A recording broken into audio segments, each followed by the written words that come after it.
Que eso es algo que uno diría, bueno, ¿cuáles son las posibilidades de que yo voy a estar en contacto con alguien que vaya a tener un paro cardíaco, que le vaya a pasar eso? Quizás las posibilidades o la frecuencia no vaya a ser tan común, pero el día que le suceda eso, créeme que se van a sentir muy mal y no, de no poder hacer algo.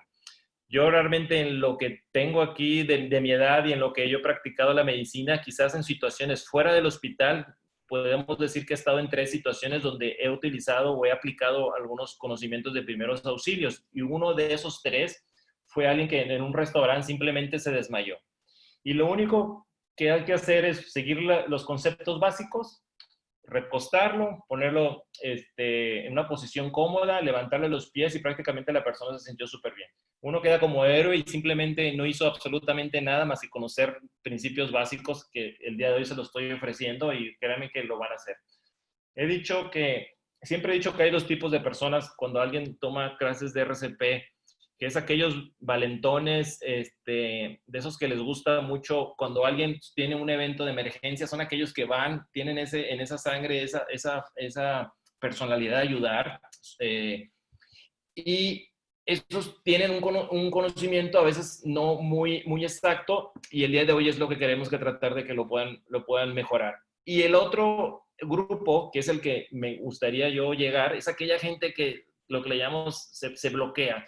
Entra en shock, alguien se pone mal, se desmaya, etcétera, y su intención quizás sea ayudar, pero su misma personalidad o se sienten no seguros de poder brindar una ayuda y se bloquean. Y esa gente puede ser que a lo mejor sea la única persona que esté en ese momento, en esa situación y debe de actuar. Ya no se vale ahorita en el 2020 que alguien se quede nada más mirando y marque un teléfono de 911, sino uno ya debe de ser más participativo y actuar en momentos de emergencia.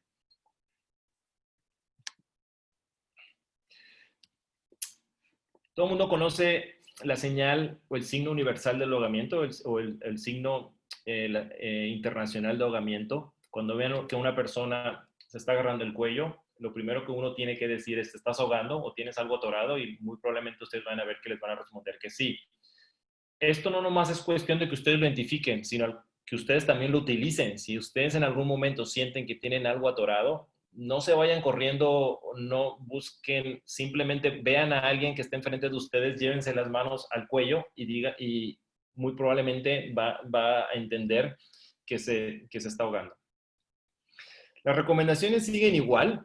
Esto funciona en pacientes que están conscientes, no lo quieran hacer en pacientes inconscientes. Si ustedes ven que a alguien se le atora algo y hace el signo de atragantamiento o ahogamiento, lo que uno recomienda es ahorita lo explicamos un poquito más, pero entre las dos escápulas en la espalda, con la parte, con la base o con el talón de la mano, darle 5 golpes y posteriormente las compresiones, que ahorita las mencionamos, ahorita las especificamos un poquito más en lo que es en el abdomen.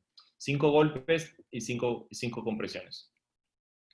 Entonces, cuando ustedes vean que una persona se está tocando el cuello y le preguntan, ¿sabes qué? ¿Te estás ahogando? Entonces, dan los 5 golpes en la espalda y posteriormente las compresiones abdominales. La recomendación es que traten de esconder el pulgar y utilicen la parte que queda de la mano y debe de estar en un nivel o en una distancia entre el ombligo y la parte de las costillas.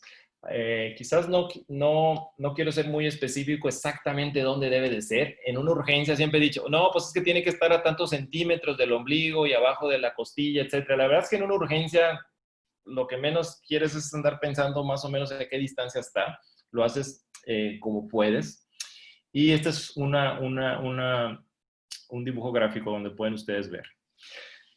Hay una técnica que se utiliza cuando no hay nadie. Espero que esto nunca les pase, pero ¿qué sucedería si no hay nadie alrededor y a ustedes se les atora algo?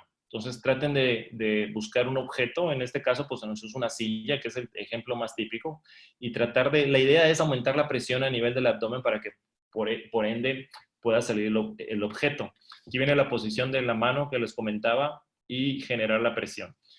Hay estudios hay uno estudio en el internet donde ven que incluso hay mayor presión o genera más fuerza el hacerlo de esta manera que si alguien lo estuviera realizando. Obvio que son estudios un poco con poco número de pacientes, pero bueno, eso comprueba de que esa es una opción que se puede hacer. ¿Qué sucede con niños pequeños? Que eso es quizás lo que nos vamos a enfocar un poquito más. Si tienes un niño de 1 a 8 años, obvio que va a depender de cada niño, pues igual, haces el golpe entre las dos escápulas, entre los dos omóplatos, y da los 5 golpes y posteriormente las compresiones. En un niño pequeño, pues bueno, se hace de esta manera y uno puede utilizar. Si quieren, pueden cambiar si desean, pueden cambiar su vista de la computadora, pero la idea es de que introduzcan la parte del pulgar arriba de la lengua y la parte del índice en la parte de la barbilla, prácticamente así. Esa es la posición en la que uno lo debe sujetar cuando lo tiene de esta manera, en el lado derecho para niños más pequeños, para mantener la vía aérea permeable. Sería más o menos en esta posición, no sé si la ven de este lado, del lado izquierdo, donde dicen los 5 golpes. Esta es la posición del pulgar, arriba de la lengua, y posteriormente el dedo índice en lo que es la barbilla. Algo muy importante, cuando ustedes den el golpe, deben de fijarse si ven en la boca, ven el objeto que está atorado. Si ustedes no observan ese objeto atorado, no se les ocurra hacer la técnica del barrido, que es introducir la mano para tratar de ver si sacamos algo. Digo, si tú no lo visualizas, es lo que te dicen, si tú no visualizas el objeto, no se les ocurra sacarlo, tratar de buscarlo porque las posibilidades de que lo puedan empujar son altas. Entonces, a menos de que ustedes vean el objeto, pueden hacer la técnica de barrido, que es meter el dedo desde la parte del carrillo y hacer como se dice, un barrido en la boca para tratar de ver si pueden o tratar de sacar el objeto. ¿Alguna pregunta ahí o algo?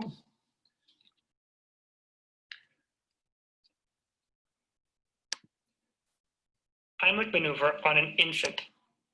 Esta es la técnica de manera gráfica. Es un niño pequeño. Fijan cómo lo sostienen en el brazo. La posición del dedo índice con el dedo pulgar y posteriormente con la parte de la palma de la mano, los 5 golpes en este caso serían donde están los dos tornillos, serían más o menos el espacio. Dan los 5 golpes, lo voltea uno y posteriormente hacen las compresiones. En los niños pequeños, se me olvidó decirlo, en los niños pequeños pues no se puede utilizar toda la mano, entonces traten de utilizar 2 dedos. Hay algunas personas que si te da la opción, puedes utilizar las dos manos y hacerlo de esta manera, usando los pulgares, si la circunferencia te da. Eso es en niños pequeños, estamos hablando de niños de 1 año para abajo. Cuando son niños un poquito más grandes, que en este caso estaríamos hablando de un niño que ya se pueda parar, estamos hablando de 2, 3 años o incluso un poquito más grandes, pues se utiliza esta técnica. Okay. Ellos mencionan una técnica que es el rodar. Utilizan la parte del meñique y lo ponen en el ombligo y posteriormente hacen un giro para que la parte de donde está el pulgar quede exactamente en la área de la compresión. Si se fijan, él señala la parte del meñique y lo pone en el ombligo. Y posteriormente, al momento de poner el ombligo, gira la mano para que le quede en una posición más idónea para generar esa fuerza. Y ellos comentan que debe ser hacia arriba, hacia adentro y hacia arriba. Incluso te dicen, trata de empujarlo como si lo quisieras levantar. Incluso hay unos mencionan, los pies deben de casi flotar en el cuerpo, como en el piso, perdón, para que uno vea que está haciendo buen esfuerzo. La maniobra que mencionamos es la maniobra introducida en el 74 por Henry Heimlich. Este señor, aunque les pareciera algo muy chistoso, la maniobra la la dio a conocer en el 1964 a través de un programa de televisión. O sea, no fue por un paciente o en una conferencia, simplemente él observó que al momento de generar presión en el abdomen podía haber posibilidades de expulsar un objeto. Y se hizo famoso porque posteriormente al programa de televisión hubo casos cotidianos o casos de gente que utilizó esa maniobra y les dio resultados. Posteriormente hubo ahí un conflicto, y eso es más o menos como chisme, pero bueno, hubo un conflicto ahí con la Asociación Americana de Corazón, porque posteriormente quiso atribuirle esa maniobra con problemas de asma o con otro tipo de cosas, y bueno, ya ahí ya perdió quizás esa credibilidad, y ahí tuvo ahí unos ciertos conflictos con la asociación hasta que volvieron otra vez a darle sus créditos. ¿Qué sucede con personas embarazadas? Es obvio que el abdomen no es un lugar adecuado, entonces lo que hacen es tratar de utilizar, irse más arriba, o sea, utilizar la compresión a nivel del esternón. No se les olvide, solo funciona con pacientes que estén conscientes, no en personas que estén tirados en el piso o que de plano no sepas que tienen algo obstruido. Este es un estudio muy interesante porque vieron que en aquellas personas que cuando había un evento o una situación de emergencia actuaban de manera rápida, las posibilidades de que les fuera bien son muchísimo altas. Incluso hubo un 25% de gente en relación a la población de los 138 pacientes que actuaron de manera inmediata, y su sobrevivencia y las secuelas que tuvieron son muchísimo mejores que si no hubieran actuado. Entonces, esto es algo que es bueno saberlo. Algo que me gusta mucho hablar a mí, no es un tema agradable, pero es un tema que se debe de tocar, son la cuestión de la seguridad en el agua. Digo, este es algo que vemos muy común. Todas las vacaciones en época de verano vemos noticias en los medios de gente que se ha ahogado. A mí la verdad me da mucha tristeza cuando veo noticias de niños que se han ahogado. Por todo el proceso que pudieron haber pasado, yo creo que es algo terrible, y creo que pudiera haberse evitado. Si ustedes buscan cuántos niños o cuántas personas mueren al año en Estados Unidos, hay una infinidad, pero una infinidad de estadísticas donde te pueden decir las edades, lugares, estados, etcétera. Aquí en México no.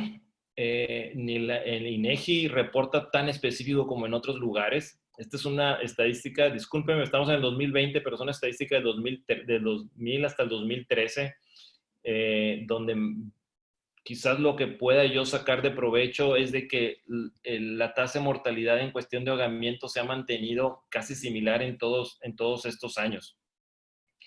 En relación a México con países como la Unión Americana, en Estados Unidos hay más ahogados de entre la edad de los 1 a 4 años, y aquí en México es más común los niños entre 15 y 19 años, o sea, los adolescentes.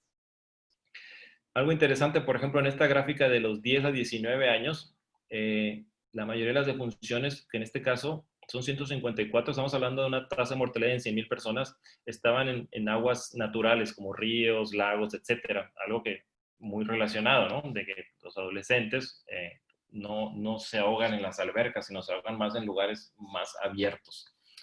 Y de 0 a 9 meses sí llamaba la atención que los niños, a pesar de que no es la causa más común, también sigue siendo las aguas naturales, había más niños que se mueren en las piscinas en relación a niños de 10 a 19 años.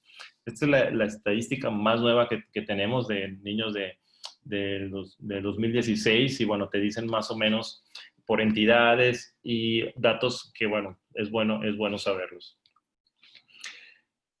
Hay medidas preventivas, quizás las que me tocarían hablar el día de hoy, que no pueda yo hacer mucho en relación, serían la cuestión de las clases de natación, que esa es la gran duda, o la gran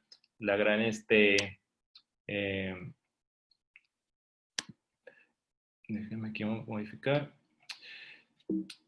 En el 2000, déjame platicar un poquito de esto. Entre el 2000 y 2003, la Academia Americana de Pediatría, y a lo mejor muchos papás se habrán acordado de que cuando le preguntan al pediatra cuál era la edad mínima para aprender a clases de natación, te decían los 4 años. Y casi las mamás se pegaban el grito y nos decían, ¿cómo es posible hasta los 4 años? Si hay niños de 2 o 3 años, o incluso hay clases donde te estimulan desde más chiquito. Incluso había bebés donde la mamá se metía junto con el bebé y aprendían juntos a clases de natación. Esto cambió en el 2019. La Academia Americana de Pediatría dijo, algo está pasando. Todavía no tengo esos datos tan confirmatorios para decidir si realmente las clases de natación vayan a funcionar o no, pero veo que muchos niños están expuestos a una alberca o al agua desde muy chiquitos. Entonces, mientras yo trato de investigar o ver si realmente las clases de natación funcionan o no, o disminuyen el riesgo de ahogamiento, mejor recomiendo que a partir del año los niños puedan ya empezar a aprender a nadar o a estar familiarizados con el agua. Estos son unos conceptos que a veces la gente no tiene en mente y que son importantes que ustedes sepan. La gente piensa que cuando un niño cae en el agua va a hacer mucho ruido, va a ser mucho sonido, y la verdad es que la mayoría de las veces cuando un niño se ahoga o algo, no hay mucha expresión para que nos podamos dar cuenta. Se ha visto que pocos papás, 1 de cada 3 papás, deja a su niño solo cuando menos 2 o más minutos, y nomás necesitas menos de 1 minuto para que el niño tenga ya consecuencias ocasionadas por haberse ahogado. Y la otra es que uno piensa que por contratar un salvavidas o porque haya un salvavidas ahí es responsabilidad de ellos, y no debería de ser. Esta es la postura que hizo la Academia Americana de Pediatría desde mayo del 2019, o sea, prácticamente es reciente, donde dan su postura en relación a las prevenciones de ahogamiento. Yo creo que eso es importante que lo lean. Es extenso, pero da una asociación de beneficio el aprender a clases de natación. Este artículo fue el que marcó la pauta para que la Academia Americana de Pediatría hiciera algo al respecto, que es desde el 2009, cuando antes recomendaban una edad mayor para tomar clases de natación, y posteriormente dijeron, ¿saben qué? Algo está pasando. Esta es una publicación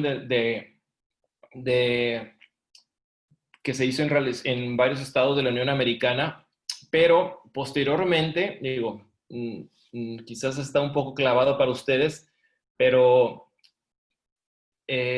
mencionan ellos, hicieron una revisión en otra revista de lo que habían encontrado y vieron que no faltaban datos. Si ahorita me preguntan si las clases de natación previenen que un niño se vaya a ahogar o no, todavía está en duda.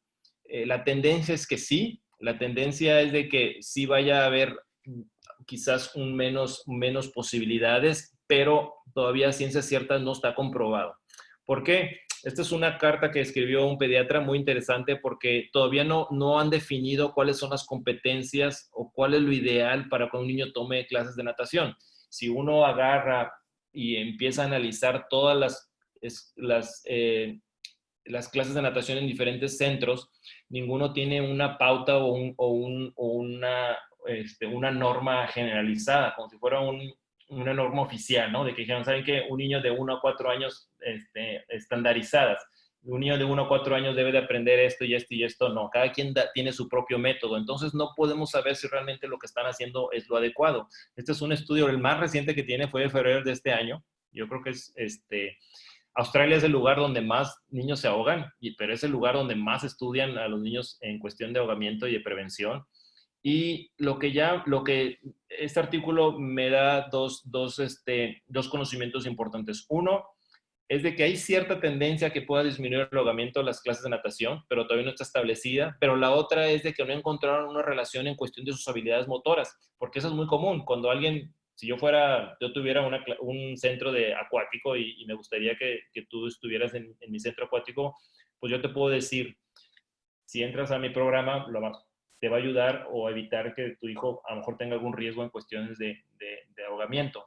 Pero no puedo yo jugar con ese concepto de que tu hijo se va a desarrollar mejor en cuestiones de habilidades motoras, que eso es algo que a veces se vende, ¿no? Decir, bueno, es que si tu hijo empieza, se oía lógico, pero todavía no está comprobado. Decir que tu hijo por meterse a clases de natación va a tener mejores habilidades en caminar o rodarse, brincar, etcétera, eso todavía no está comprobado. A lo mejor puede suceder, pero eso no ha pasado.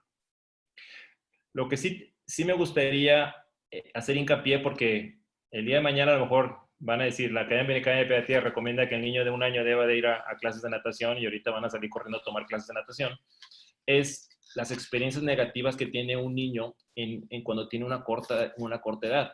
Eso se ha visto que hay un 19%, es un estudio igual en Australia, donde hay un 20% casi de niños que tienen miedo a meter o someterse o miedo al agua.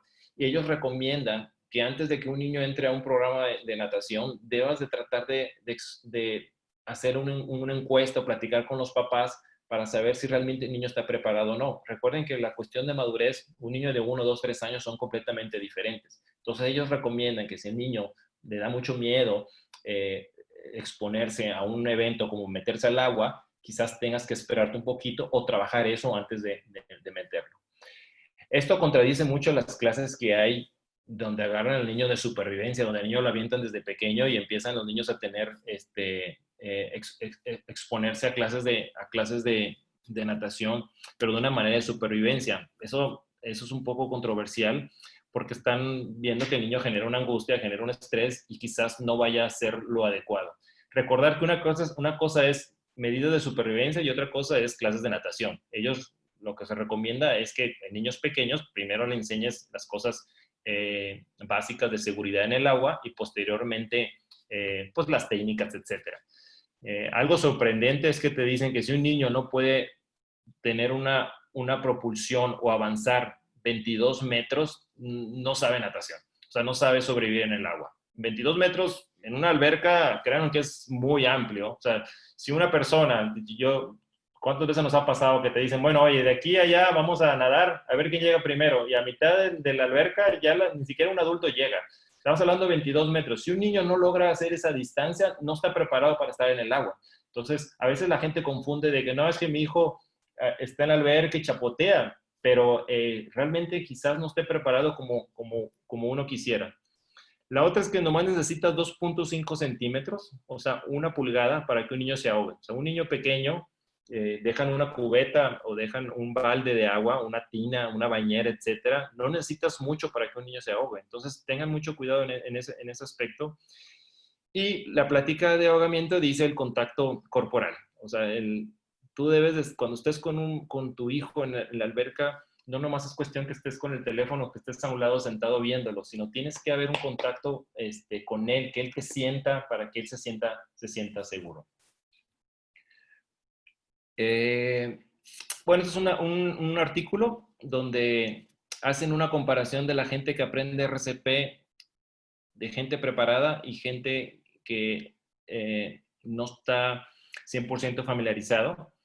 Agarran 2 grupos. Agarran un grupo con pacientes que están preparados, como si fueran instructores, y a otro grupo agarran simplemente estudiantes que les hacen un curso más sencillo y la verdad es que les va igual, o sea, aprenden igual. O sea, no porque un alumno o una persona no tome un curso con alguien certificado, capacitado, va a aprender menos. Entonces, eso es lo importante, que podemos llegar a personas o en escuelas donde podemos sacarle provecho en la cuestión de los métodos para resucitar o dar primeros auxilios.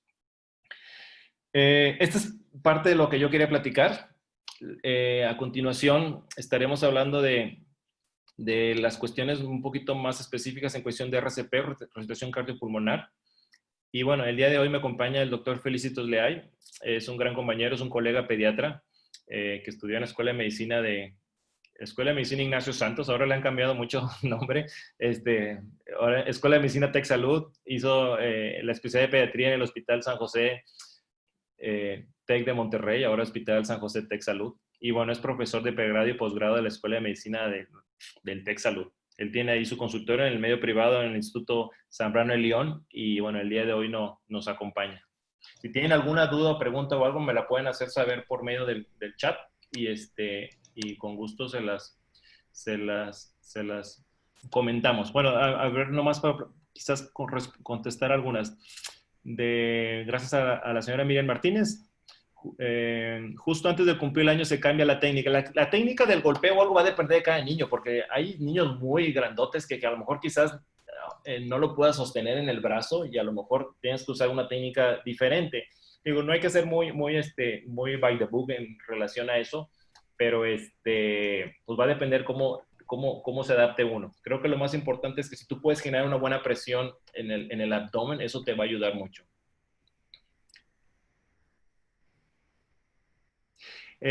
Otra pregunta, bueno, también de Miriam Martínez, dice, es decir, con que nos hayan dado un curso sencillo de RCP en el trabajo, ¿podemos estar confiados de que podríamos actuar bien? Yo creo que sí, si los conceptos que te están dando son los adecuados, sí. Y quizás lo más importante es que uno se sienta seguro, o sea, se sienta seguro de que va a actuar bien. El gran miedo que da es que dicen, es que no estoy seguro, te sientes un poco con desconfianza y tienes miedo de que vayas a dañar algo, ¿no? O sea, que vayas a lastimar a alguien. La verdad es que las posibilidades de que eso vaya a pasar son muy bajas. Si hay consecuencias en haber dado un masaje mal o a lo mejor una compresión mal, pero las consecuencias realmente en relación al beneficio son muchísimo mayores. Entonces, tú te guías, te estás protegiendo por la intención de ayudar a alguien. Eso de decir, es que por haber ayudado y lo hice mal, me van a demandar y eso no existe. La verdad es que incluso hay una ley del buen samaritano donde te protege en ese aspecto, entonces no debería haber ningún problema, ¿no? Vamos a ver a Mateo Quiroga. ¿Cómo a qué edad piensa que sería adecuada para comenzar a nadar? Una cosa es exponerte al agua con las medidas de seguridad. Yo creo que lo principal es empezar al año y que el niño se exponga al agua y eso es importante siempre y cuando conozcan a su hijo, ¿no? Si es un niño que lo metes a bañar todos los días y de plano das de cuenta que le tiene miedo al agua, pues quizás lo metes en una alberca y eso no sería lo adecuado. Yo creo que tienes que conocer a tu hijo y ver a ver qué tan preparado está. Y lo primero es, olvídense las clases de natación de técnica. Primero es cuestiones de supervivencia y posteriormente las clases de técnica, ¿no? Déjame salirme para que el doctor Felicitos pueda abrir su plática. Y déjame darle la opción. Ok. No sé si quiere empezar.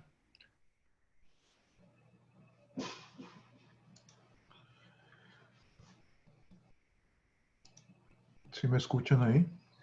Sí, escuchamos todo bien. Preguntas y dudas ahí por el chat lo pueden hacer. Bueno, pues muchísimas gracias por la invitación, Héctor. Buenas tardes a todos.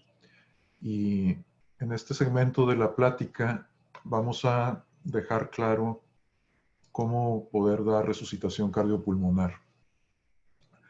Pero para empezar necesito dejar algunos conceptos claros. Entonces vamos a repasar primero algunos conceptos y luego dar la técnica que no es compleja. El primer concepto que quiero dejarles claro es que hasta los niños pueden hacerlo. De hecho, hay estudios formales que nos dicen que niños de sexto año de primaria lo hacen perfectamente bien, igual que cualquier adulto. Y de hecho, a mí me consta que gente desde cuarto año de primaria aprende todos estos conceptos como los que vertió el doctor G o los de resucitación cardiopulmonar y lo hacen bien. De hecho, por ahí vi que nos acompaña Marce, que está como maestra en el NECALI, y me acuerdo haber dado una plática ahí con Héctor donde pudimos constatar que los muchachos aprenden perfectamente bien lo que hay que hacer y al día siguiente se dio la oportunidad de poner eso en práctica en la casa con uno de los familiares y el muchacho fue el que sacó la casta con lo que había aprendido. Entonces, no deben de tener miedo, como dice Héctor, es algo que si sabes hacerlo y ya te sale natural y lo estás repasando por lo menos una vez al año, no debes de tener problema para que en el momento en que se necesite, hacerlo. ¿Por qué es importante que todos sepamos hacer resucitación cardiopulmonar? Pues por esto. Más o menos unos 7,000 niños en Estados Unidos. Aquí no hay estadística que yo conozca, pero en Estados Unidos más o menos 7,000 niños caen en esto que le llamamos el arresto cardíaco o paro cardíaco fuera de un hospital. Eso es en niños. Esto más o menos involucra que uno de cada 70 escuelas tiene un evento cada año donde el niño que estaba perfectamente bien está jugando fútbol y cae. ¿Cuántas veces no lo han pasado en las televisiones? Grandes deportistas, gente muy bien preparada desde el punto de vista físico, de repente cae, se desploma en el campo, y si tú no sabes qué hacer en ese instante, pues de eso depende la sobrevida. ¿Por qué? Porque las neuronas son muy sensibles a la falta de oxígeno las neuronas de tu cerebro ya no van a poder funcionar o van a morir después de 4 a 6 minutos, depende de la temperatura ambiental, de falta de oxígeno. Entonces, los que estamos ahí siempre, pues somos personas que, que hacemos compañía, que es el maestro, el papá, el primo, el hermano, y no necesariamente el experto. Y si ustedes han hecho el intento de hablar a una ambulancia, aunque aquí en la ciudad son bastante rápidas por lo general, pues normalmente tardan más de 4 o 6 minutos. Entonces, el que nosotros sepamos hacerlo es importante. Ahora, les estoy hablando que 7,000 niños en Estados Unidos sufren este tipo de ataque cardíaco, pero si nos vamos a los adultos, cada año nos reportan entre 350 y un poquito más de 450,000 casos. El año antepasado fueron más de 450,000 casos. O sea, casi 500,000 de personas que les pasa esto.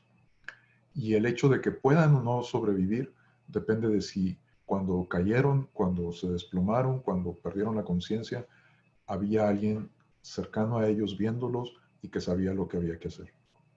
Esa es la importancia.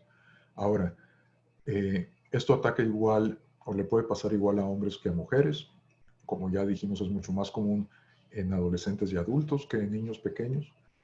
Pero también deben de saber que la mitad de los casos o un poquito más ocurren adentro de la casa. Entonces, si alguien de tu casa no sabe qué hacer, pues tu chance de sobrevida es muy baja, por no decir nula. Entonces, es importante que todos sepamos esto. Tan importante es que en Estados Unidos ya el año pasado 35 estados de la Unión Americana lo hicieron un requisito para poder terminar high school. Tú no puedes terminar high school si no sabes y eres bueno en las habilidades de dar resucitación cardiopulmonar. Es parte de tu entrenamiento formal de la escuela. Y nuestro sueño aquí pues, es poder lograr lo mismo con los muchachos en secundaria y en prepa. Créanme, lo vamos a hacer algún día porque cuesta nada y es fácil de aprender. Y aparte les gusta a los muchachos aprender todo esto, así como ustedes que nos hacen el favor de estar aquí, que pues están por el interés. Muy bien, el otro concepto que quiero que quede claro es que hay muchos teléfonos de emergencia en Monterrey, San Pedro, Escobedo, Guadalupe, pero en todo el estado, gracias a la intervención de gente comprometida, 911 es un teléfono que siempre te van a contestar. Normalmente lo contestan bastante rápido y pues es el mismo teléfono que usarías en Estados Unidos o en otros países. Normalmente 911 es un teléfono que está en la mente de todos como de emergencia. Entonces, no se tienen que aprender ningún teléfono más que el 911 y ustedes corríjanme, pero creo que estaban por hacerlo nacional, creo que ya es nacional. Por lo pronto en Nuevo León así funciona. Entonces, debe de ser una de las memorias preasignadas en su teléfono, 911. Cada vez que digamos en esta plática llamar a un servicio de emergencia, ustedes léanlo como llamar al 911. Aparte, atrás del 911 está toda la infraestructura para que si lo que necesitas es un policía, o si lo que necesitas es un bombero, o una ambulancia, todos están conectados por detrás y pueden acudir la autoridad que tú necesites con el mismo teléfono. Bueno, vamos a distinguir qué es la fibrilación ventricular. Ese es otro concepto que quiero dejarles claro. Los vecinos del norte distinguen entre lo que es el paro cardíaco y el ataque cardíaco. El ataque cardíaco, el heart attack que le llaman ellos, normalmente tiene que ver con el que no llegue suficiente sangre que oxigene al corazón. Eso es lo clásico que vemos en los infartos que les da a las personas de mi edad, un infarto masivo o un infarto pequeño, pero habla de que el corazón, que es músculo en su mayor parte, pues necesita oxígeno y todos los nutrientes propios que vienen en la sangre. Entonces, hay vasos que nutren al mismo corazón y que son los vasos coronarios que les conocemos. Si por alguna plaquita de grasa o por un coágulo se tapa la luz de uno de esos vasos, pues ya no pasa sangre a la parte distal y toda esa parte que estaba nutrida por esa arteria, pues deja de recibir oxígeno y deja de funcionar. Eso es lo que le llamamos un ataque cardíaco, siguiendo la nomenclatura de los estadounidenses. Por otro lado, el arresto cardíaco que le dicen ellos, el cardiac arrest, habla casi siempre de un problema en las vías eléctricas del corazón. El corazón tiene ciertas vías eléctricas, no son nervios, pero son células especializadas que comunican por ciertas vías, ciertas carreteras, los impulsos eléctricos de un punto específico a otro, y eso hace que el corazón pueda contraerse de una manera ordenada para, como una bomba de agua que es, exprimir la sangre que le llegó al resto del cuerpo con cierta presión. Cuando por alguna razón se interrumpe esas vías eléctricas, otras células pueden agarrar el marcapaso y entonces no hacerlo de una manera coordinada y hacer algo que le llamamos arritmia. Las arritmias, o sea, que se pierde el ritmo normal del corazón, la más común que puede causar que alguien se desplome enfrente de tu presencia y que necesite estas maniobras de las que vamos a hablar, es lo que le conocemos como la fibrilación ventricular. Fibrilación ventricular es muchas células del corazón están contrayéndose cada quien a su ritmo y eso hace que no haya una contracción ordenada. Entonces aquí lo que estamos viendo es en la pantalla del lado derecho un corazón que se contrae normal y del lado izquierdo vean cómo se está contrayendo sin un orden. Entonces aquí vemos cómo los ventrículos se contraen, sale la sangre por las grandes arterias y avanza de esta forma simbólica, poniéndolo como esta lanchita con un propósito hacia cierto sentido. Pero acá miren lo que pasa de este lado. De este lado, voy a sacar esto. El corazón que está acá moviéndose de forma desordenada, pues no logra sacar la sangre, sino que simplemente se mueve sin una contracción bien hecha. De tal forma que pues no hay bombeo de sangre. Para verlo de una manera más gráfica todavía, este es el ritmo de una fibrilación ventricular. No hay un ritmo. Y aquí están viendo un corazón que se mueve como gelatina. No hay una contracción. Estamos acostumbrados a ver corazones que se contraen con firmeza y aquí casi está temblando. Eso quiere decir que muchas células de aquí están agarrando el marcapaso, pero nadie logra hacer que el corazón en sí se contraiga y bombee sangre hacia los grandes vasos. Esa es la fibrilación ventricular. Cada vez que hablemos de ello, pues eso es lo que deben de entender. Otro concepto interesante es el de los desfibriladores automatizados externos. sus siglas en inglés son la A de automatizado, la E de externo y la D de desfibrilador. ¿Qué es un desfibrilador automatizado externo? Pues lo que hemos visto en las películas, cuando hay alguien que entra en un paro cardíaco y que los paramédicos sacan dos paletas y que ponen electricidad y el paciente salta.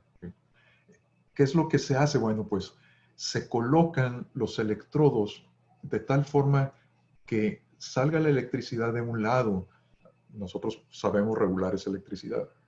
Hacia el otro punto del corazón, me voy a parar tantito, de tal forma que al cruzar hace que todas las células se contraigan al mismo tiempo con esa electricidad y entonces vuelve a agarrar, o lo que uno espera es que vuelvan a agarrar un ritmo ya uniforme y vuelva a bombear bien esa bomba de agua que es el corazón.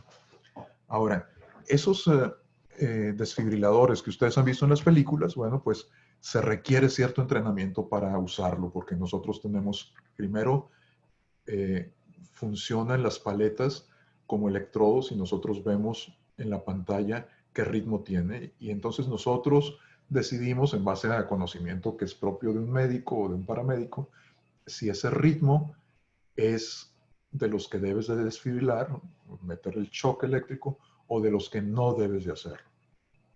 Y bueno, para eso se necesita algo de conocimiento.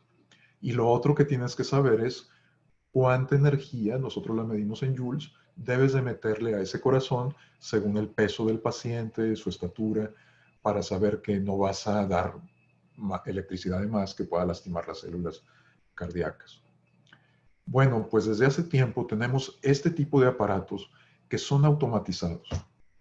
Entonces, voy a explicarles en la otra transparencia cómo es. Lo único que quiero dejar aquí claro es que de tener o no este aparato, depende si alguien va a vivir, sobre todo los adultos y los adolescentes que nos hacen paros por arritmias, y esto es para corregir ese tipo de arritmias como la fibrilación ventricular, y son aparatos que cada vez están más presentes en nuestra sociedad. Es común que vayas a un mall y lo veas, casi todos los aeropuertos lo tienen, los hospitales lo tienen, las ambulancias lo traen, o sea, es cada vez más común. Debería de haber uno en todas las escuelas, debería de haber uno en cada lugar donde se junte mucha gente y sea más común que pueda ocurrir un evento de esos. Si ustedes se meten a Amazon, eso es lo que cuestan. Tú puedes comprar uno por algo entre 40 y 50 mil pesos. Y ese es el precio que le estás poniendo a las vidas que puedes salvar, porque uno de estos va a salvar más de una vida. Entonces, si ustedes son parte de la sociedad que puede tomar estas decisiones y tienen una fábrica o tienen una escuela o tienen un comercio a donde acude mucha gente, yo les pediría, piensen en comprar uno de estos y tenerlo en un lugar muy visible para que la gente lo pueda usar. Y el día que se use, pues gracias a ustedes una persona va a estar viva. O más, porque normalmente lo usamos con más de una persona. Tan fácil como meterse a Amazon y comprar. Bueno, ¿cuál es la importancia de este tipo de aparatos? Este tipo de aparatos, diferente a lo que les mencioné de las películas, en el momento en el que tú lo abres, en ese momento el aparato empieza a funcionar solo. Y si no, bueno, aquí tiene un botón para encendido. Y al empezar a funcionar solo, tiene una bocina y tiene un botón. O sea, están viendo dos botones, el de encendido, si no normalmente está colocado de tal forma que donde lo abres, lo presionas tú solo. Y el de desfibrilación, que es el botón de shock. Y aquí están viendo una bocina. Entonces, donde yo abro el aparato empieza a hablar solo en el idioma que está predeterminado, en este caso en español, y te empieza a decir qué hacer paso por paso. El aparato te dice qué hacer. Y si tú necesitas desfibrilar o no a la persona, ya no es una decisión que tú tomas, es una decisión que el aparato, por medio de su sistema de software, decide. El ritmo que tiene este paciente es chocable, como dicen ellos, desfibrilable o no. Y si es o no, te dice exactamente paso por paso qué hacer mientras llega la ambulancia. Es muy importante tener este tipo de aparatos. Otro concepto que quiero darles antes de entrar en materia es esto que es relativamente reciente, más o menos tiene unos 15 años, y lo van a estar oyendo como el Hands-Only CPR. CPR es la resucitación cardiopulmonar y Hands-Only es el usar nada más las manos sin usar la ventilación para resucitar. Este estudio es uno de tantos donde les dice que hay evidencia disponible que fuertemente soporta la superioridad de nada más usar compresiones en vez de estar usando lo que han visto en la televisión de ventilar al paciente con la respiración de boca a boca y luego le dar las compresiones. ¿Ok? ¿Qué es lo que pasa? Y esto nada más aplica a los adultos y a los adolescentes, ¿eh?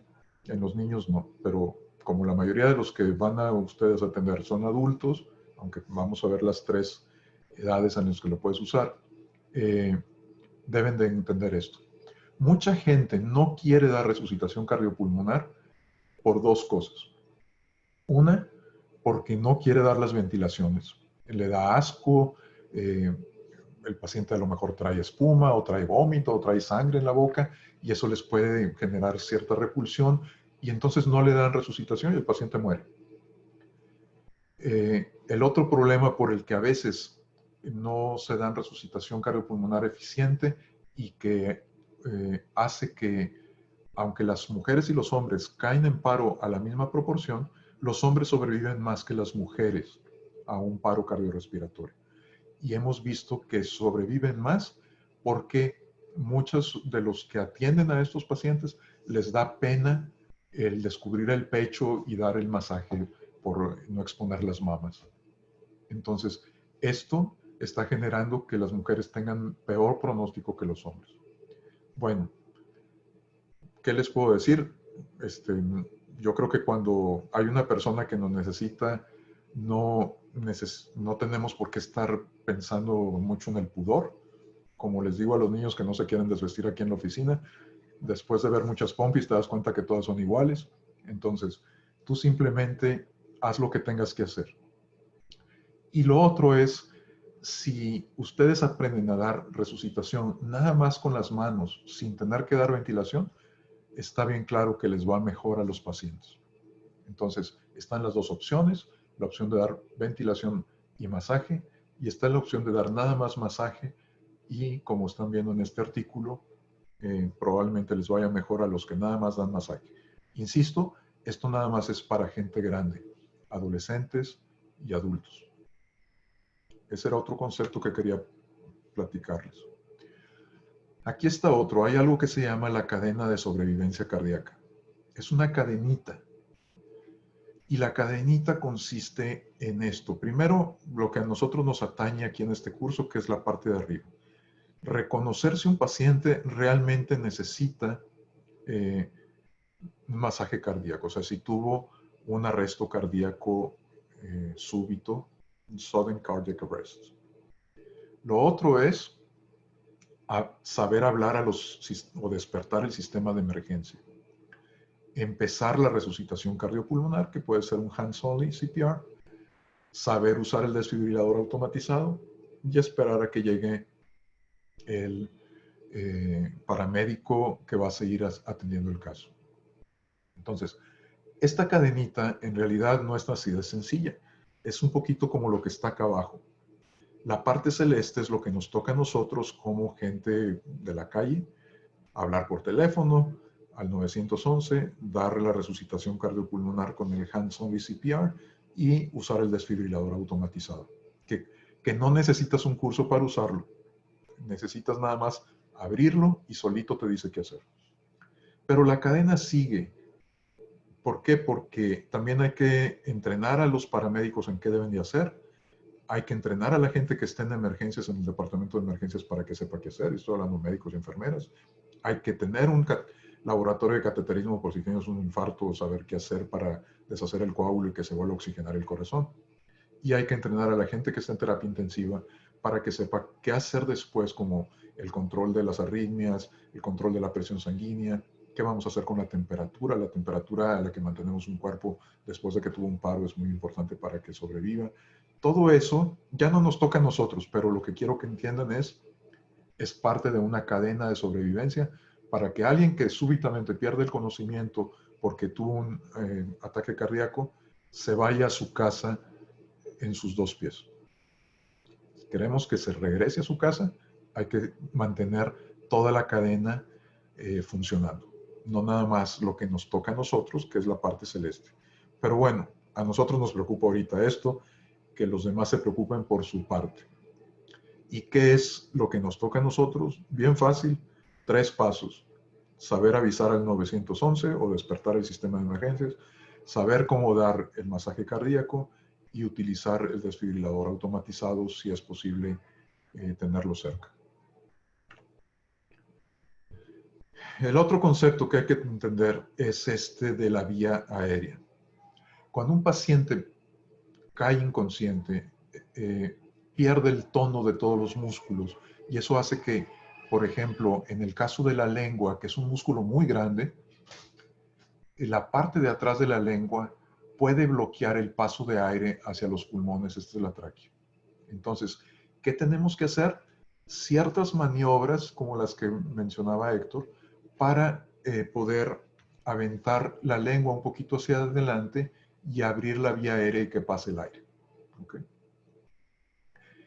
Esto es diferente dependiendo de la edad. Tenemos 3 edades, como estaba comentando. El niño entre recién nacido y 1 año de edad, al que le estamos llamando aquí infant. El niño entre 1 año de edad y 8 años de edad, más o menos tercero, máximo cuarto de primaria, que estaría en esta categoría de child. Y ya el niño que es prepuber o adolescente ya puede entrar en la categoría junto con los adultos. Aquí es importante este concepto porque abrir la vía aérea es diferente para cada uno de los grupos. Si yo quiero abrir la vía aérea de un adulto, lo que hago es poner una mano en la frente y la otra mano abajo de la barbilla y extender la barbilla lo más hacia arriba posible.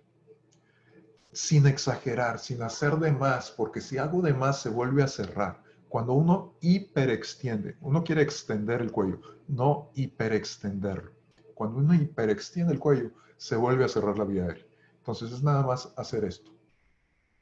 Como cuando uno dice, ¿qué hubo, qué tal? O sea, eso. En un niño, en el que tiene entre el año y los 8 años, el abrir la vía aérea es con la posición es menos extendida, es como el que quiere oler algo, como si yo le hiciera así para oler algo que esté en el ambiente. No estoy haciendo esto, es nada más un poquito arriba. Por eso le dicen sniffing position, es como que ando olfateando. Y en cambio para un niño chiquito como el que tiene la muchacha aquí, es nada más mantenerlo en una posición neutra. No extenderlo demasiado.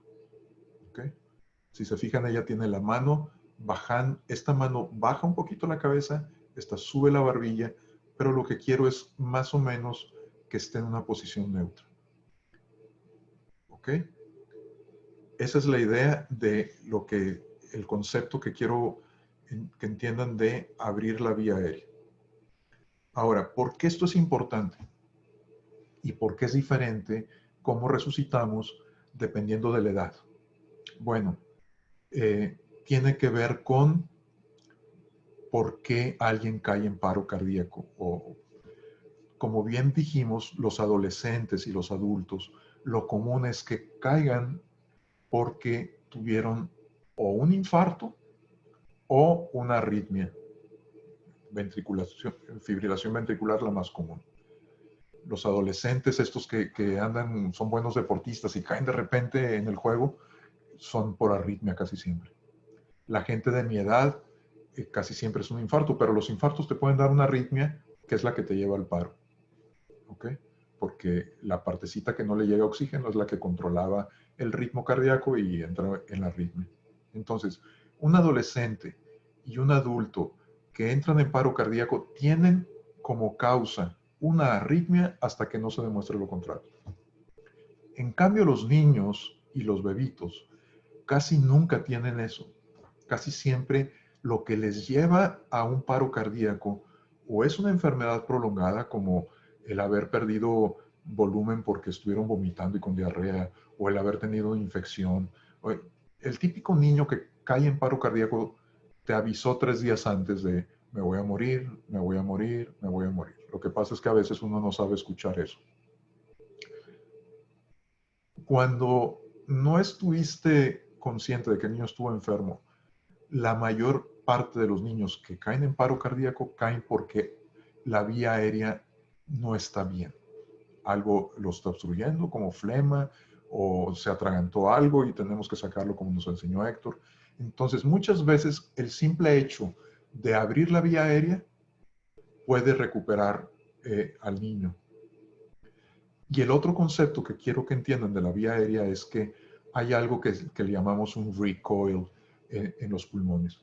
Si yo insuflo en los pulmones, le meto aire, en lo que le llamamos respiraciones de recuperación, al yo extender el pecho, a veces como cuando le das crán a los carritos viejos, nomás con extenderlo, empiezan otra vez a respirar. Entonces, la vía aérea es muy importante en niños y bebitos. El saber que no tienes una arritmia y poderte desfibrilar es muy importante en los adolescentes y en los viejos.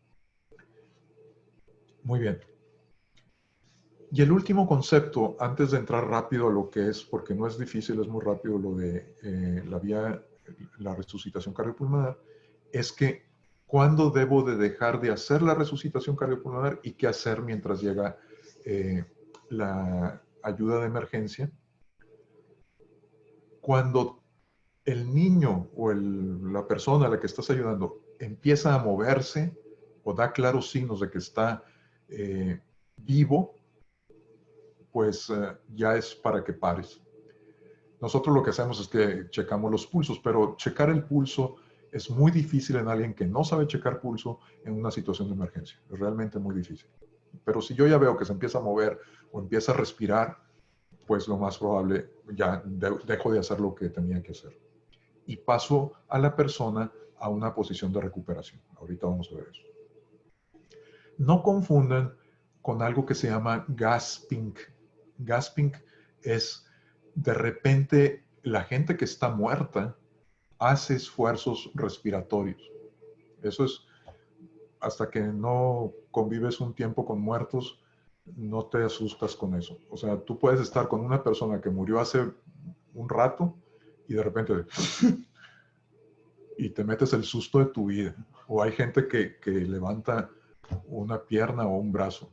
Eso es para salir corriendo, sobre todo si estás en el hospital solo a las 3 de la mañana. Y a todos nos ha pasado, pero no lo contamos porque da vergüenza. Pero el hacer gasping, así, eso no quiere decir que estás vivo. Tú sigue tus respiraciones. Pero si ya tú ves que ya hay un esfuerzo respiratorio y estoy moviendo el pecho, ya para tu resucitación cardiopulmonar. Lo otro que debe de hacer pararlo es, pues si ya llegó alguien que sabe más que tú y trae más equipo, como los paramédicos, o un doctor, o alguien que le sabe más. Y lo otro, que pues es muy triste y espero que nunca nos pase, es cuando estás muy alejado de la ayuda y te cansaste. Es muy cansado dar resucitación cardiopulmonar. Tanto que cuando estamos en los hospitales, nosotros dejamos 4 o 5 minutos a alguien darle la resucitación y luego nos vamos turnando, porque después de 4 o 5 minutos tú estás muy cansado. Si a ti te pasa eso cuando estás en la sierra de no sé dónde, alejado de toda ayuda, que por cierto, cuando más lejos estás de los buenos hospitales es cuando más estupideces hacemos, como subirte a cosas peligrosas, pues va a llegar un momento en que a lo mejor ya estás exhausto y no puedes hacer más, y en ese momento sería otra de las indicaciones para dejar de ayudar. Una vez que el paciente empieza a recuperarse, tienes que ponerlo en esta posición que le decimos la posición de recuperación, y es de haber estado boca arriba, voltearlo sobre su costado izquierdo, siempre lo hacemos sobre el izquierdo, después verán por qué. Básicamente lo que hacemos es que extendemos primero este brazo, el brazo izquierdo, y luego pasamos el brazo derecho hacia su hombro y ayudamos, si es un niño, con la cabeza y, jalando también del muslo rodilla derecho hacia la izquierda para que quede en esta posición final. ¿Cuál es la idea de esta posición? De que aquí es muy fácil tener los esfínteres abiertos, y si le vuelves a dar la posición para que esté respirando bien, que no se colapse la vía aérea, si vomita o tiene cualquier evento, pues no se va a broncoaspirar porque simplemente el vómito sale. Cuando llegan los paramédicos y el paciente ya está bien, normalmente llegan con una camilla en cucharilla o algo, y lo que hacen es agarrar al paciente por debajo y se lo suben a la ambulancia. Si el paciente ya está en esa posición, acuérdense que cuando ustedes se suban a una ambulancia, ustedes van sentados viendo al paciente que estaría en esta posición. Si yo lo pongo sobre el lado derecho, pues el paciente estaría viendo hacia la ventana y yo estaría viendo su espalda, y eso no me sirve. Tendría que voltearlo otra vez. Por eso lo hacemos siempre sobre el lado izquierdo. Bueno, en los niños chiquitos, esta es la posición de recuperación. No, lo mantenemos así. Hay cierto desnivel para que si vomita o algo por gravedad se baje. Y yo estoy manteniendo, como dijo Héctor, la posición para que la vía aérea esté siempre abierta. No hiperextendiendo, pero sí evitando que haga esto. Y estoy manteniendo las piernas entreabiertas para que pueda evacuar. Los pacientes a veces cuando tienen sufrimiento de hipoxia o de falta de oxígeno, pues los esfínteres se abren y evacúan y orinan, y tienes que permitir que eso pase de la manera más fácil. Esta es la posición de recuperación, y ese es el último concepto que les quiero dejar claro para que ya entiendan muy rápido la secuencia que viene. Antes de entrar a la secuencia, que ya es muy rápido, quiero escuchar si hay alguna duda hasta aquí. ¿Me ayudas con el chat, Héctor? Porque no lo estoy viendo. Y mencionan que sí hay un tiempo límite para decidir si seguir con el desfibrilador automatizado o no. Eso no nos va a tocar a nosotros, le toca a los expertos. Nosotros tenemos que seguir la resucitación cardiopulmonar hasta que pase cualquiera de las cosas que comenté. Si estoy lejos y ya me cansé, bueno, pues ok. Pero si yo estoy esperando la ambulancia y ya pasaron 20 minutos, yo estoy obligado a seguir la resucitación cardiopulmonar, sobre todo si hay alguien que me ayude y me pueda yo estar turnando hasta que llegue un experto, y ese experto es el que va a decidir si es tiempo de dejarlo o no. Créanme, no es una decisión que ustedes quieran hacer. Una de las cosas más difíciles que uno puede hacer como médico es jugar a Dios y decir, ya no voy a hacer más por este paciente. Y necesitas haber vivido bastante para saber dónde está esa rayita. La rayita está ahí y está clara, pero para el que ha vivido mucho, pues ustedes no la tomen porque pues normalmente no están capacitados, y uno se siente muy mal si no tiene las herramientas psicológicas para decir, no me arrepiento, la decisión que tomé fue la correcta. Así es. Hay otra pregunta de Alberto Valderas Saucedo. Gracias por participar. Dice, ¿qué se debe hacer cuando hay sangre en la boca del paciente o si padece una enfermedad como VIH o hepatitis C? Yo le agregaría, ahora en esta situación del coronavirus, si ha habido algún cambio o no en ese aspecto. Fíjate que hay cambios para nosotros en los hospitales, pero gracias al Hands-Only CPR podemos decidir ahorita, en tiempos de COVID o cuando hay fluidos, como dice Beto, simplemente hacer las maniobras de Hands-Only CPR y ya. Con eso estás ayudando bastante. Ok, otra pregunta. Rosy Saucedo dice, si el paciente no responde, uno debe de seguir dando las compresiones y cuánto tiempo se debe de dar. Así es, como comentamos ahorita, tú síguele hasta que no llegue la ayuda o pasen cualquiera de las cosas que comentamos. Pero mientras el paciente no dé signos de vida y tú tengas la esperanza de que llegue la ayuda pronto y no estés exhausto, hay que seguir. No tomen esa decisión ustedes. Así es. Ivy Jacobo, gracias por la pregunta. Dice, tiene una duda. ¿Hacemos RCP cuando alguien pierde conocimiento? Es una pregunta y no tiene pulso. ¿Qué pasa si tiene pulso y no me di cuenta? No Y le pasa hago... nada. No pasa nada, pero ahorita vamos a ver, y ustedes recordarán de algún curso que hayan tomado, que lo primero que hay que hacer es asegurarnos de que el paciente no está profundamente dormido, no está borracho, o sea, que no reacciona.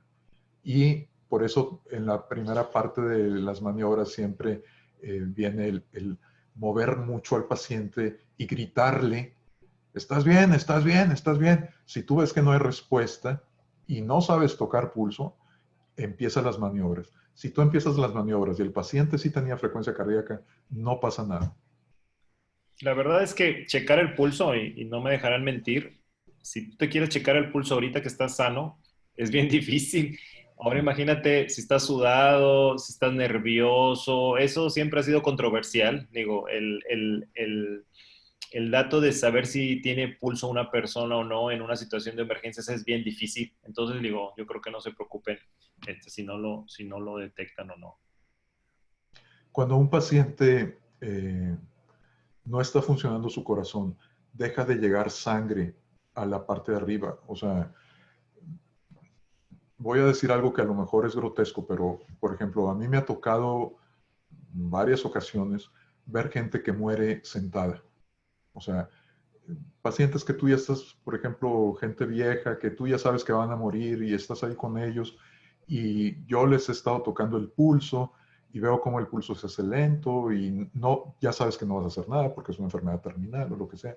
Y tú te das cuenta en el momento en que dio el último latido, tú ves cómo la sangre se baja. Lo ves enfrente de ti, lo que parecía rojito ahora es pálido hacia arriba. Cuando el paciente está acostado, tú ves cómo la sangre se va de arriba hacia abajo.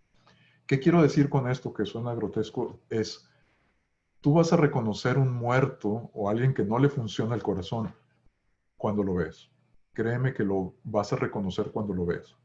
Cuando tú lo ves muy coloradito y muy repuesto, lo más probable es que no está mal y cuando le des unos estirones va a hacer algo que te demuestra que estaba desmayado o estaba borracho o estaba muy dormido. Pero no, no van a batallar para saber que un paciente está terriblemente mal con el corazón parado. Eso es algo que se nota.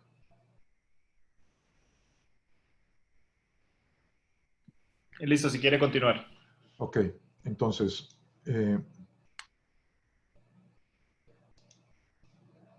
esto es una mnemotecnia que se usa mucho.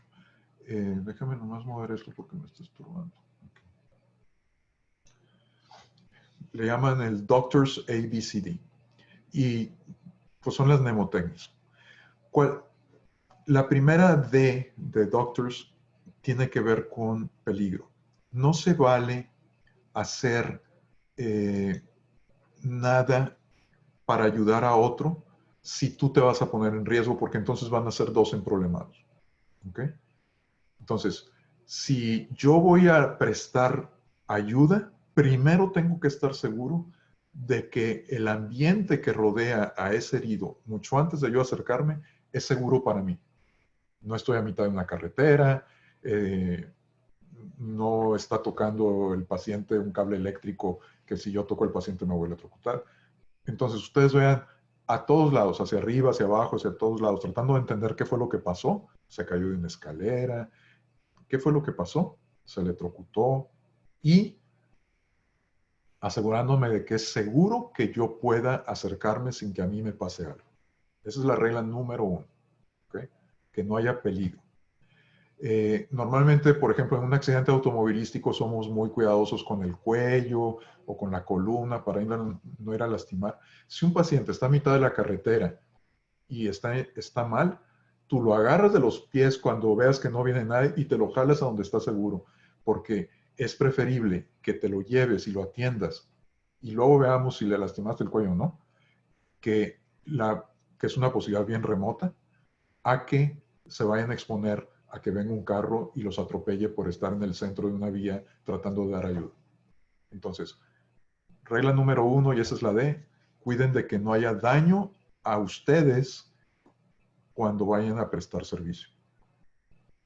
La R es de lo que hemos estado hablando. Este paciente está realmente en paro, no responde.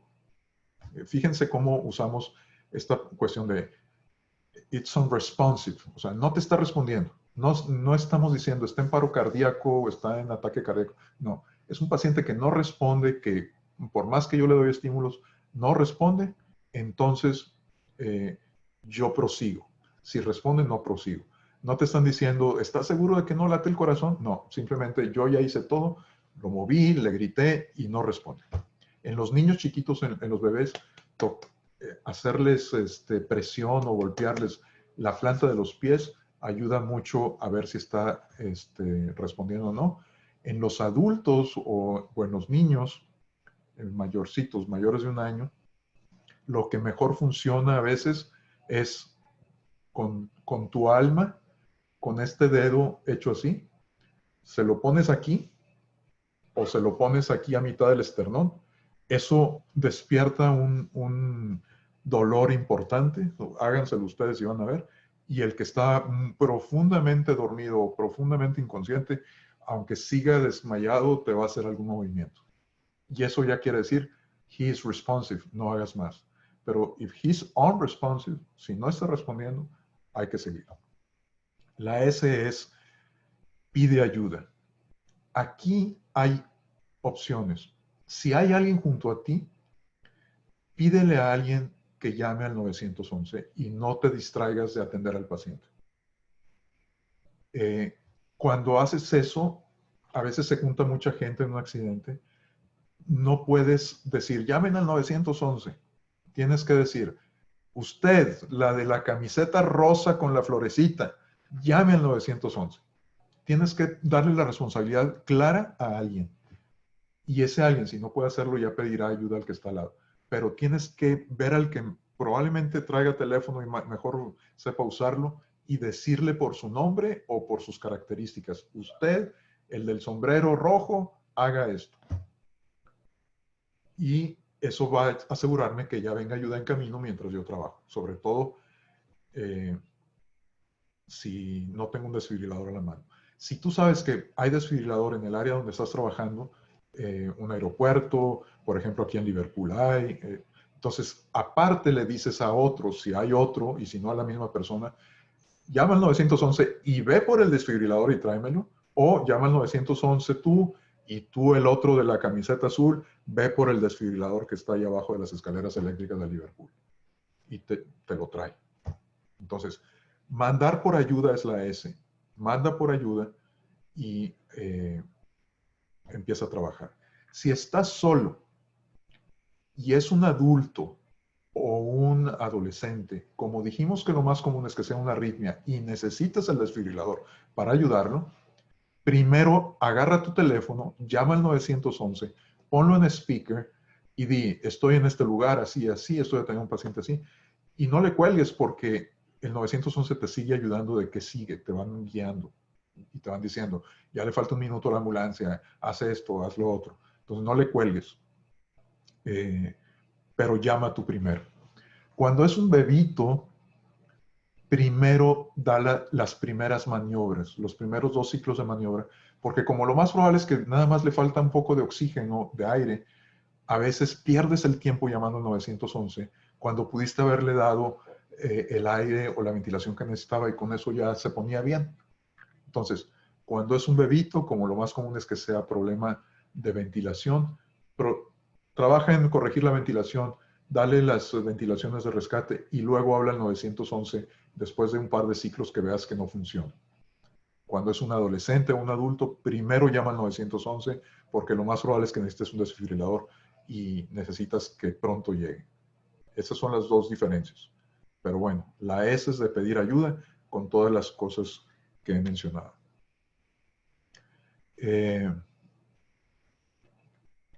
Déjame ver por qué no me... Hacen una pregunta de que cuál es la posición y la altura correcta. Ana M., gracias por la pregunta. ¿Cuál es la posición y la altura correcta de las manos para la maniobra?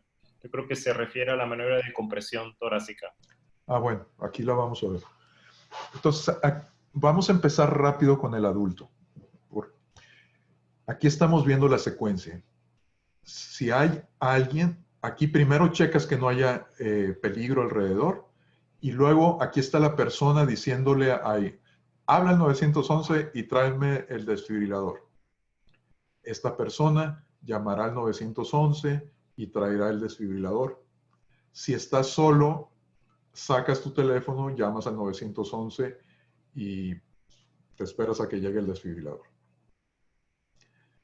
La siguiente cosa que te puede ayudar es hacer esto de mover al paciente y gritarle, hey, hey, tú, estás bien, pero con ganas, sin lastimarle la cabeza. Si ven que no responde, vean si respira. Y la mejor forma de ver si respira o no es dedicándole 10 segundos nada más a agachar la cabeza así. Ya en este momento, él está poniendo la mano en la frente y la otra mano abajo y le dio la posición para abrir la vía aérea. Si se fijan, lo está haciendo. Y al agacharse, pone la cara de tal forma que escuche si respira o no, al mismo tiempo que pueda sentir en la mejilla el aire si está respirando o no, y al mismo tiempo que con la vista está viendo el pecho a ver si se está moviendo o no. Es una cuádruple acción. Primero le puso una posición de extensión del cuello para darle la vía aérea correcta, abrir la vía aérea, mientras está escuchando, sintiendo y viendo si el paciente respira. Si después de 10 segundos, cuenten hasta 10, no ven que pasa eso, en el protocolo de siempre, que lo podrán usar, pero les recomiendo ahorita no lo hagan, empezamos con las ventilaciones de rescate, que implica, así como estabas con la mano, nada más la mano la bajas y pinchas la nariz a que no le salga el aire y manteniendo la vía aérea, pones tu boca sellando la boca del paciente o del adolescente y das 2 bocanadas de aire fuerte para que veas que se sube el tórax. Es lo que está haciendo aquí. Y luego empiezas las compresiones. Esta parte de aquí es la que les enseñé en el artículo inicial, que se la pueden saltar si quieren. ¿Por qué? Porque no todos quieren hacer esto. Y no se vale que el paciente muera porque tú no quisiste hacer eso. Entonces, ¿te lo quieres saltar? Sáltatelo y vete directo a las compresiones.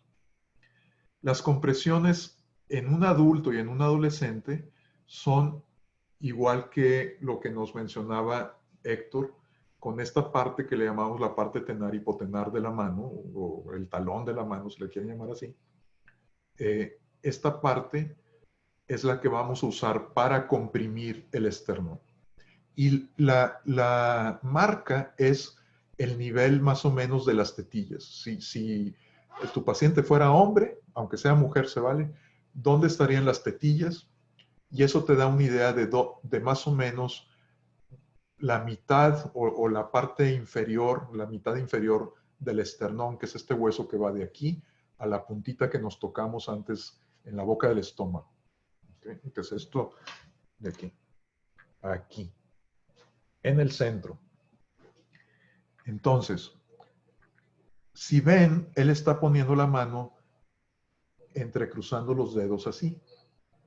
Eso me permite que yo no apoye esta parte de acá, porque si tú apoyas todo esto y haces esto, puedes romper la unión donde llegan las costillas al esternón y eso pues no es algo que quieras. No pasa, digo, sería un escenario donde yo no haría nada diferente, pero te lo puedes ahorrar el fracturarle 3, 4, 5 costillas a alguien, porque aparte hace más probable que luego pinches el pulmón. Entonces, si yo hago esto y pongo nada más esto actuando, voy a lograr hacer las compresiones.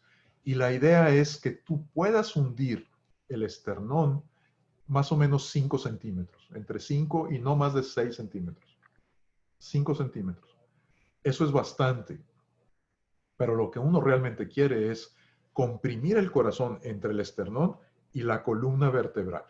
Entonces, si aquí va a estar el corazón, yo quiero apachurrarlo entre la columna y el esternón con la fuerza suficiente como para exprimirlo y que salga la sangre. En un niño chiquito, como los bebitos, son 3 centímetros los que más o menos una pulgada, tantito más de una pulgada, los que quieres hundir el esternón. En un adulto son 5. Un adulto adolescente son 5.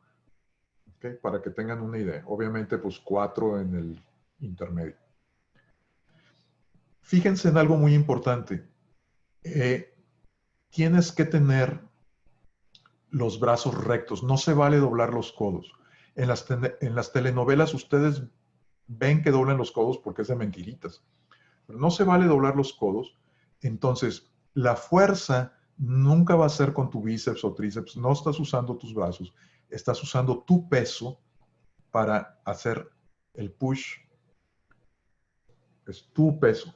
No me van a ver hacer esto. Es recto y lo que pongo es mi peso. ¿Ok? Eso hace que dures más tiempo porque realmente lo que estás usando es la espalda y haces más fácil poder hacer la compresión. Entonces, siempre aquí no está del todo bien. El hombro debería estar a la misma altura que la mano. ¿Ok? Más hacia adelante. Para asegurarme que estoy usando todo el peso mío en el pecho. Si tengo a la mano el desfibrilador, a veces los desfibriladores ya traen unas tijeras de Lister, les llamamos tijeras de Lister a unas que traen las puntas chatas para que puedas meterlo por abajo sin que te corte la piel, porque es chato. Y no tengan miedo en abrir por la mitad toda la ropa, exponer el pecho, y el desfibrilador ya trae trae los 2 electrodos que hay que poner, pero también trae unas como toallitas con alcohol para poder limpiar bien el pecho rápido, de que no tenga grasa ni sudor. Como voy a poner 2 fuentes eléctricas, no quiero que se comunique la electricidad de aquí a acá mediante agua o sudor, porque entonces quemo la piel, hace un cortocircuito a través del sudor. Por eso tienes que limpiar.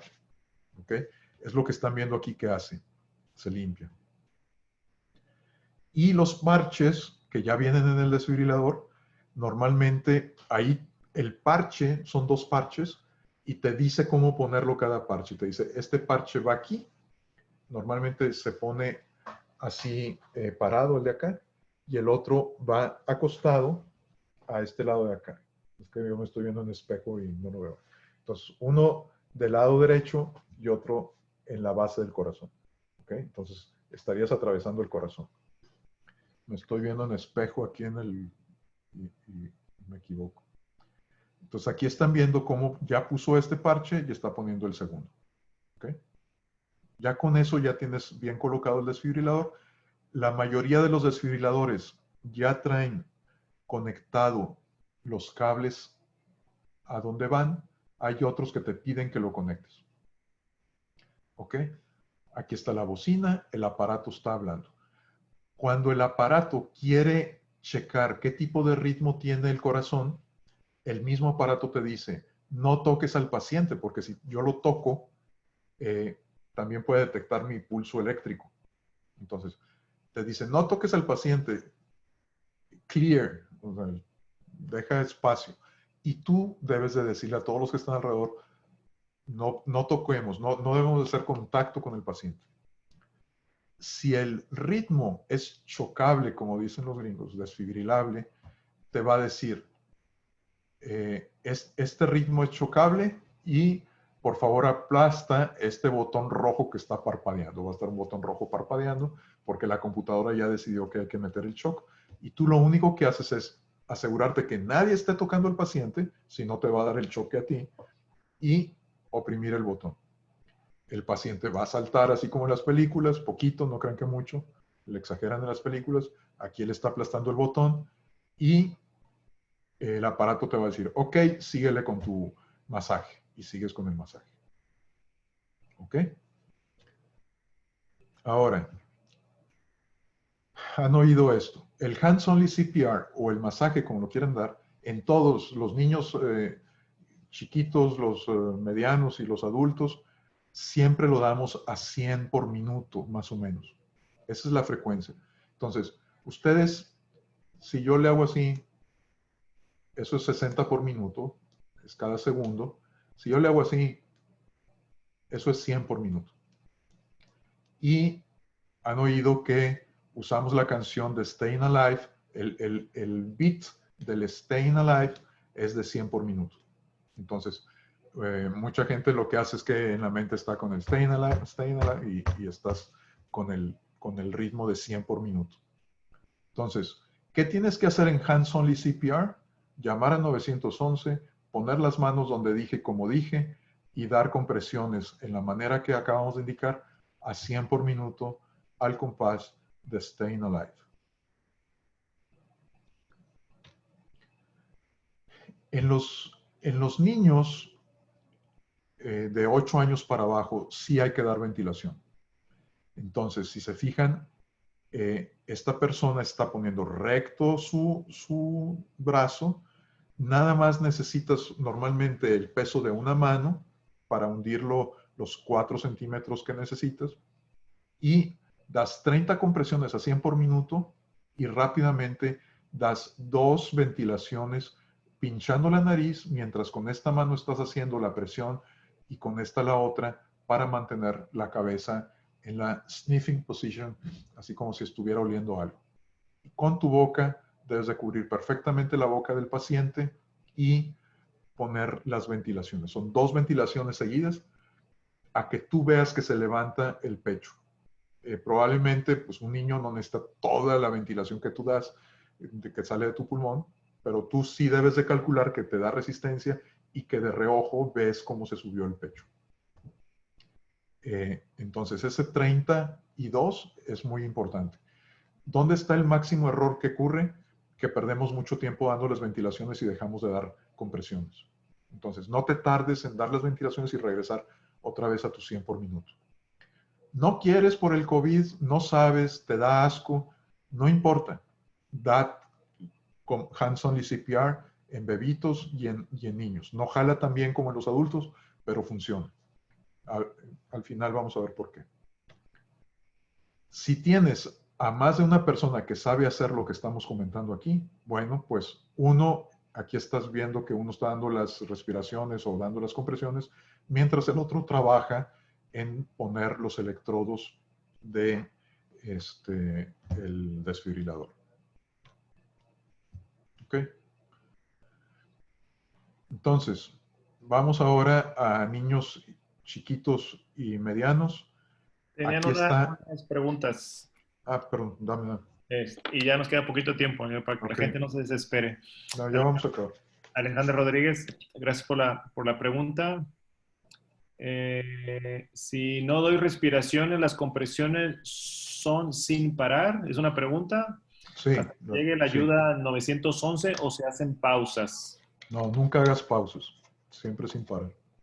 Eso es lo que ha cambiado, de que la gente se había quedado con la idea de que tenían que hacer 5 compresiones y 2 respiraciones, y eso ya cambió. Y bueno, era bueno que lo comentaban. Y la otra, bueno, la canción de los Bee Gees, ahora con los millennials, perdónenos, pero espero que conozcan a los Bee Gees, pero bueno, les puedo ayudar en ese aspecto. Ok, continuamos, ya nos queda poquito tiempo. Ya estoy terminando. Vamos a ver nada más las variantes en el niño y en el adolescente. Si ya entendieron esto, ya entendieron todo. En el bebito dijimos que puede responder mejor para ver si está respondiendo o no, si le metes presión en la planta del pie. Y en el niño mayorcito, pues es igual que en el adulto. Lo agarras de los hombros, nomás cuida de que no se esté golpeando la cabeza donde hagas eso. Esto es para ver si responde o no responde. La diferencia, dijimos, en los niños que no son adultos es que con una mano tienes, nomás acuérdate de no aplastar, no hundir esta parte, nada más la del talón, y mantener recto el codo, usando el cuerpo como está haciéndolo ella. En los niños chiquitos es lo mismo que nos dijo Héctor con las compresiones para Hemlich. 2 dedos es suficiente, póngalos en una forma vertical a la mitad del esternón, a nivel de las tetillas, y ahí hagan las compresiones con los 2 dedos. Con eso tiene suficiente para hundir 3 centímetros. Y mantener, aquí en esta foto está hiperextendiendo el cuello. Esto no se debe de hacer. El cuello debe de estar más o menos al mismo nivel. ¿Okay? Luego le escribimos al autor. Entonces, en el niño, ya dijimos, esta es la secuencia. Con esto mantienes en el sniffing position, no hiperextendido como en el adulto, nomás tantito más, para que ventile. Si quieres ventilar, haces esto, y si no, simplemente te mantienes con las compresiones a 100 por minuto. Si quieres ventilar, que les iría mejor si lo ventilan a los niños y a los chiquitos, a los bebitos, pues es 30 compresiones a 100 por minuto y 2 ventilaciones rápidas y te regresas a lo mismo. Y en el bebito es exactamente lo mismo, nada más la diferencia es que dejes en posición neutra, esta no es una posición neutra, dejes en posición neutra la cabeza y cubras con tu boca nariz y boca del bebé. Nada más asegúrate que no haya mucho moquito en la nariz porque los bebitos a veces se les junta mucha flema en la nariz. Le puedes ayudar a quitarlo y respirar. También siempre es bueno que veas rápido si no trae una uva o un pedazo de zanahoria o de carne ahí. Y ya, este es un resumen de lo que vimos. Y lo otro que deben de saber es que los parches pediátricos, los desfibriladores traen parches para adulto y parches pediátricos, los puedes poner también en un bebito si pones uno adelante y otro en la espalda como está aquí en la foto. Y también el aparato te dice, te va guiando. Y al final, ya que se recupere, bueno, pues esta es la secuencia de la maniobra de poner en la posición de recuperación a un bebé para que quede su vía aérea bien, pero que pueda vomitar o hacer uso de sus esfínteres sin problema. Y eso es lo que yo quería comentarles. El desfibrilador se puede usar en bebitos, se puede usar en niños. Sería bueno que aprendieran a usarlo, pero si no sabes usarlo, simplemente ábrelo y te va a decir qué hacer. No le tengas miedo. Eso es lo que queríamos compartir con ustedes. Disculpen que se hace largo, pero era importante que quedaran bien los conceptos. Abro para preguntas finales, Héctor. Pues prácticamente la gente pues muy conocedora. La verdad es que quisiéramos agradecer a la gente que estuvo visitándonos. Preguntas. Bueno, Andrea Cárdenas, gracias por la pregunta. Menciona, ¿es lo mismo el proceso de compresiones por ahogamiento en agua, en albercas? Sí, recordar que la causa, pues bueno, es el ahogamiento y hay un problema ahí respiratorio. Y sí, hay que dar las compresiones y la rotación cardiopulmonar como si se lo hubieran encontrado en la calle. Hay gente que se tiene la idea de que quieren concentrarse más en sacar el agua, cuando en realidad el agua que entró ya no se la vas a poder sacar por ningún motivo. Y la otra es que en los primeros minutos, pues bueno, hay un laringoespasmo, se cierra la laringe o la entrada de la vía respiratoria. Por lo tanto, se evita que entre agua. Entonces, en estos casos, pues sí, se dan las respiraciones y las compresiones como si lo hubieran encontrado en la... Jamás pierdan tiempo en esas maniobras antiguas o telenovelescas que quieren que salga el agüita. Eso no pasa, no pasa. No pierdas tiempo. Este, este es un desfibrilador automatizado. Digo, desafortunadamente lo tengo que mostrar así, pero bueno, aquí vienen los parches que le comentó el doctor Felicitos. Es algo muy sencillo. Simplemente nada más es cuestión que lo prenda. Apply pads to patient's bare chest. Y te dice, Plug in pads connector next to flashing light. te va diciendo lo que uno tiene que hacer. Conecta Analyzing heart rhythm. automáticamente te dice si tiene pulso o no. Aquí vienen los parches donde uno se los coloca. Incluso viene, si se observan aquí, viene exactamente la posición donde se aplica. O sea, para que no, es imposible que se puedan equivocar. Aquí viene el otro en la parte más abajo, del lado izquierdo y del lado derecho. Se los colocan y el aparato automáticamente te dice lo que uno tiene que hacer. Analyzing heart rhythm.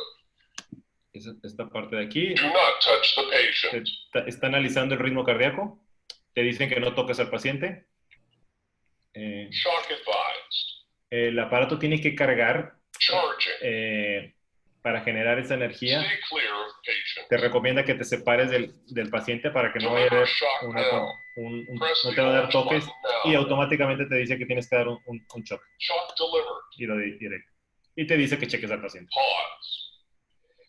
El gran miedo que les da es que el aparato lo coloques y por alguna razón vaya a dar una descarga que no, eso no sucede. O sea, si no necesita el paciente una descarga eléctrica, no lo va a hacer. O sea, prácticamente está diseñado para evitar ese error. Entonces digo, anímense a usarlo, no tiene chiste. Quizás pueda ser muy sofisticado verlo, pero la verdad es que es algo sencillo y como comentaban, cambia mucho el pronóstico de los pacientes.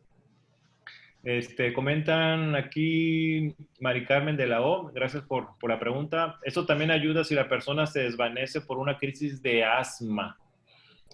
Quiero suponer que cuando hay una crisis de asma, los bronquios están completamente cerrados y ahí generaría un problema respiratorio.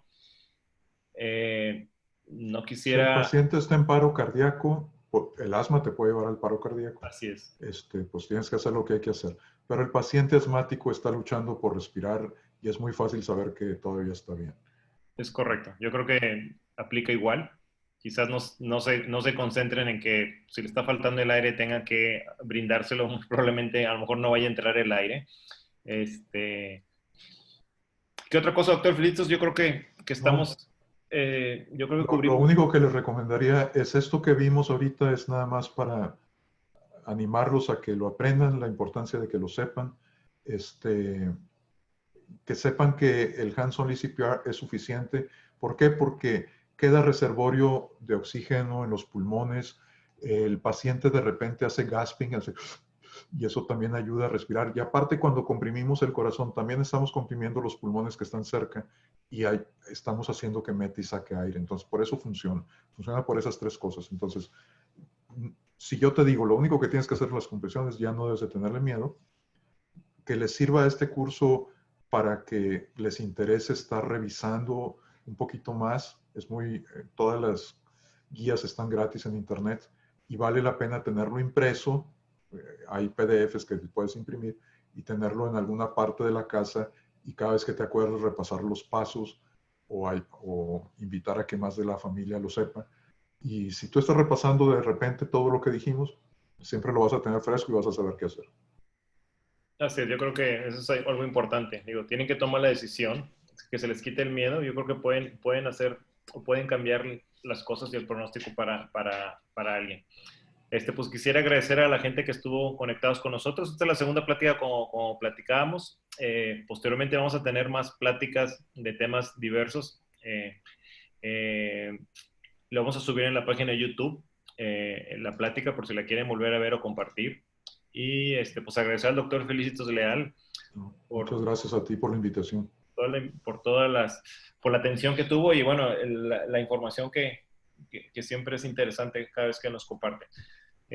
Muchas gracias a todos y bueno, me despido. Que tengan buen provecho los que han comido y gracias por estar con nosotros. Gracias a todos. Bye.